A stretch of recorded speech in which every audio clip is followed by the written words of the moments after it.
Britons to be priority on council house lists is what it says on the front page of the Times. I find this astonishing.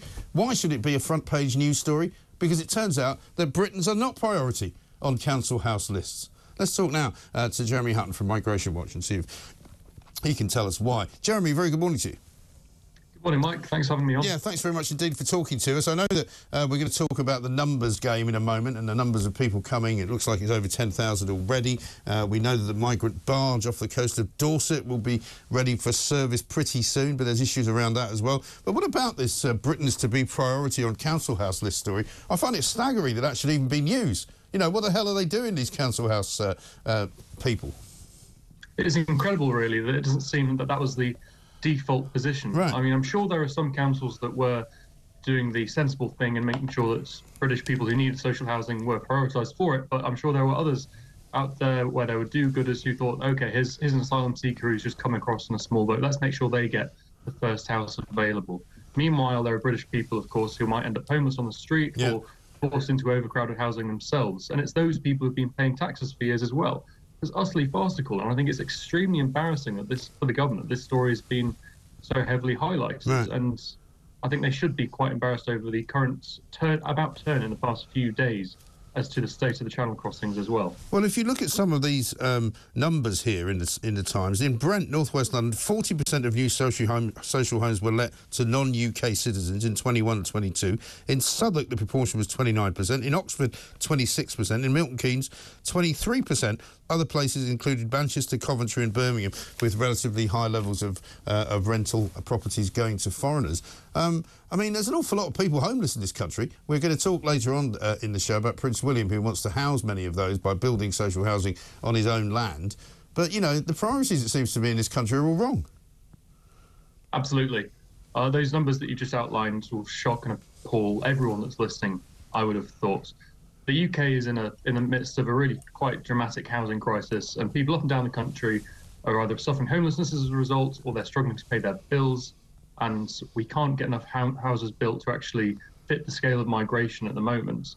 So unless we actually have a complete step change in policy to reduce immigration and to ensure that we can actually home everyone that wants to live in the country, then the problem is only going to get much, much worse. Yes, absolutely right. The Labour Party don't seem to have any answers for this problem either. Keir Starmer's up in Scotland at the moment, in Edinburgh, making a speech about cutting bills and creating jobs and providing energy security. But he hasn't got anything to say very much or very often about immigration, has he?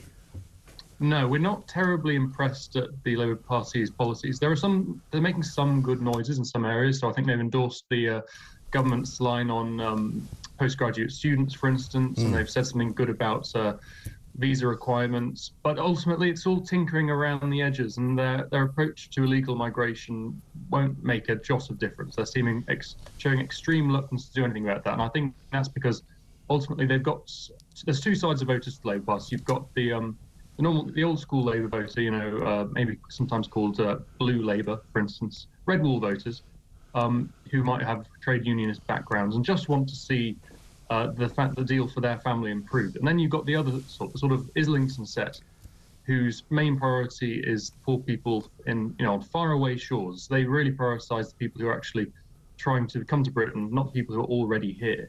And unless the Labour Party actually works out which side of its voter base it wants to satisfy, this is going to be a chronic issue, and they're not going to solve the issue unless they sort that paradox out. No, exactly right. Meanwhile, we see that 2,375 people have made their crossing across the Channel in the past week in 46 different boats, and it means basically the numbers are near where they were last year, which is not down 20%, which is what Rishi Sunak was suggesting, but basically 10,000 people had crossed the Channel by June the 2nd last year. Looks like we're about the same now. Yeah, if you look at just the second quarter so far, comparing it with last year, we're only down 6%. Which is, not particularly impressive. And that 6% we can probably just allot to a reduction in Albanians. I think the best the government's probably hoping for at this point is matching last year's numbers, because we're surely going to see another summer influx of significant numbers. And we don't actually know if the Albanian crossings have been fully deterred yet, because apparently a few more have started coming across in this second quarter. So the summer will tell, and I don't think we're going to reach the earlier forecast this year. I think the Home Office was saying 65,000 at one point. Yeah. We're probably going to be lower than that, but we're still going to be a very high number. And frankly, even if it's matching the 2021 figure, it's still far too many. That's still tens of thousands of people who are this is the thing. illegally coming into the UK. And also the idea that somehow Rishi Sunak has stopped 20% of the crossings just by the power of his own personality. You just kind of go, sorry, I don't really believe you, I'm not really buying it. And it turns out probably that it isn't true anyway. But most of the young Albanian men coming here are coming here illegally because they want to come illegally, because many of them have been deported once already. And so they're coming here to be part of a criminal enterprise. They're hardly likely to just go, oh, righto, so apparently it's illegal now, so I'm not going to come.